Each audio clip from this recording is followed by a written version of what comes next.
Bonjour à tous, je suis ravi de vous retrouver pour cette deuxième étape de notre série dédiée à la VAE, aide-soignante. Aujourd'hui, nous plongeons dans l'activité 2, le repérage des risques. Et oui, toujours avec ce petit clin d'œil dans le titre, comment tendre un piège au jury.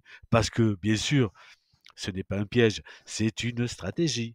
Une stratégie où vous devenez maître du jeu en orientant leurs questions vers des sujets que vous avez soigneusement préparés. Alors, pour le repérage des risques, pour l'activité 2, on va se concentrer sur un sujet qui fait mouche à tous les coups, les escarres. Pourquoi?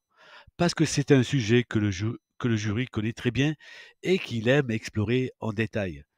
Ceux qui ne savent pas, c'est que vous aussi, vous êtes armés jusqu'aux dents avec vos réponses bétonnées. Allez, voyons ensemble comment structurer cette activité et cerise sur le gâteau, les questions pièges que le jury pourrait vous poser et que vous allez maîtriser avec brio. Première étape pour rédiger l'activité 2, il faut choisir un titre évocateur qui représente la situation que vous allez pouvoir relater.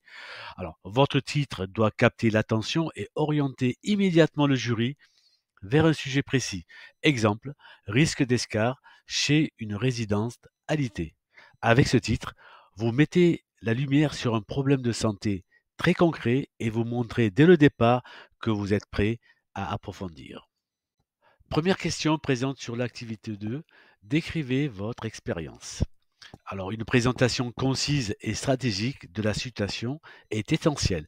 Je vous donne un exemple.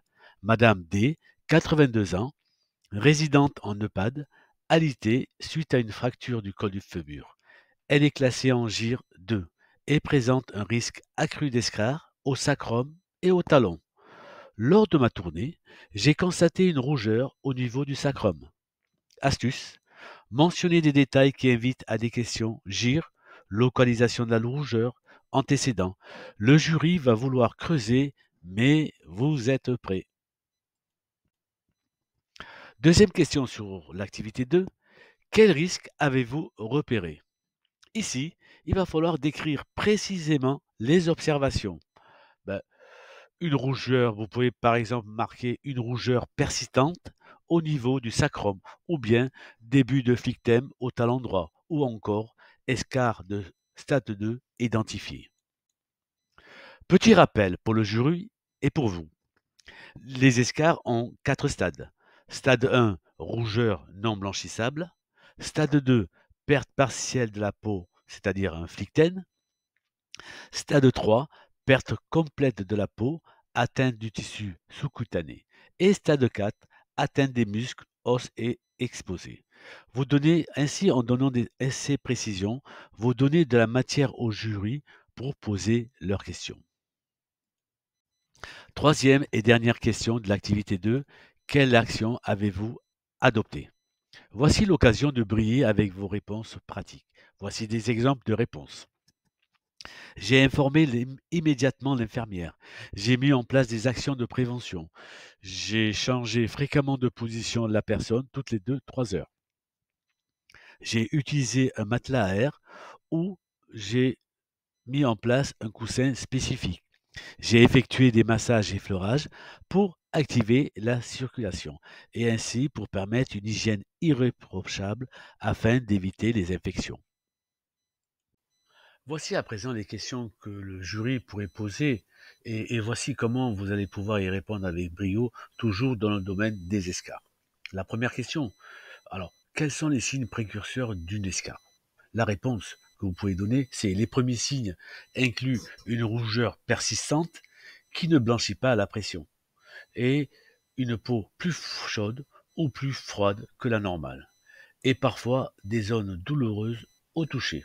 Deuxième autre question, pourquoi change-t-on la position d'un patient alité tous les 2 à 3 heures? Voilà ce que vous pouvez répondre. Pour éviter une pression prolongée sur les points d'appui, ce qui peut entraîner une mauvaise circulation sanguine et ainsi favoriser le développement d'escarres. Troisième question.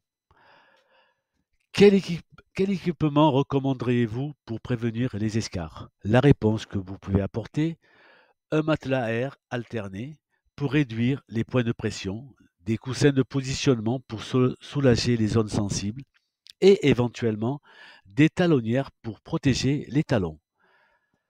Quatrième question. Que faire si une rougeur persiste malgré les actions de prévention? La réponse que vous pouvez apporter, je signalerai immédiatement à l'infirmière et renforcerai les mesures préventives. Une rougeur persistante peut être un signe de stade 1 et nécessite une attention particulière. Cinquième question.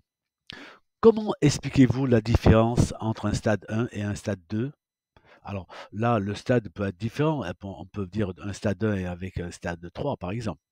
La réponse que vous pouvez donner, le stade 1, c'est une rougeur non blanchissable, sans lésion ouverte.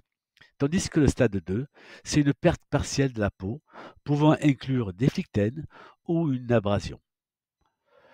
Alors, quelles sont, une autre question qui peut être posée également, et celle-là, elle revient très souvent, hein, quels sont les points d'appui les plus exposés aux escarres? Alors là, ce que vous pouvez répondre, les points d'appui les plus exposés sont les zones où les os sont proches de la peau, comme le sacrum, les talons, les ischions, les malléoles, les coudes et l'occiput. Voici une question favorite du jury. Comment se produit une escarre?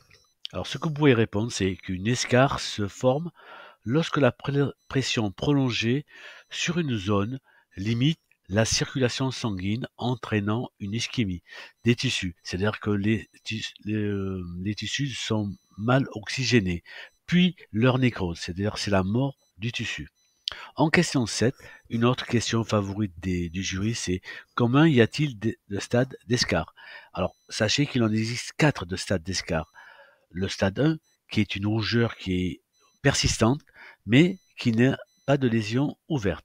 Ensuite, il y a le stade 2, c'est l'atteinte partielle de la peau, plus ou moins du derme. Le stade 3, c'est la lésion profonde qui va atteindre les tissus sous-cutanés. Et enfin, le stade 4, l'atteinte des muscles, os ou structures sous-jacentes. Et enfin, pour terminer cette série de questions, qui, je vous le rappelle, vous allez pouvoir les retrouver à la fin de cette vidéo. Comment peut-on prévenir une escarre? Il va falloir changer fréquemment les positions pour éviter une pression prolongée, c'est-à-dire tous les 2 à 3 heures. Ensuite, utiliser des supports qui sont adaptés, un matelas anti-escarre, des coussins de positionnement, maintenir une bonne hygiène cutanée et une peau sèche. Assurer également une alimentation équilibrée et une bonne hydratation. A priori, beaucoup de protéines. Et finalement, forcément surveiller régulièrement les zones à risque.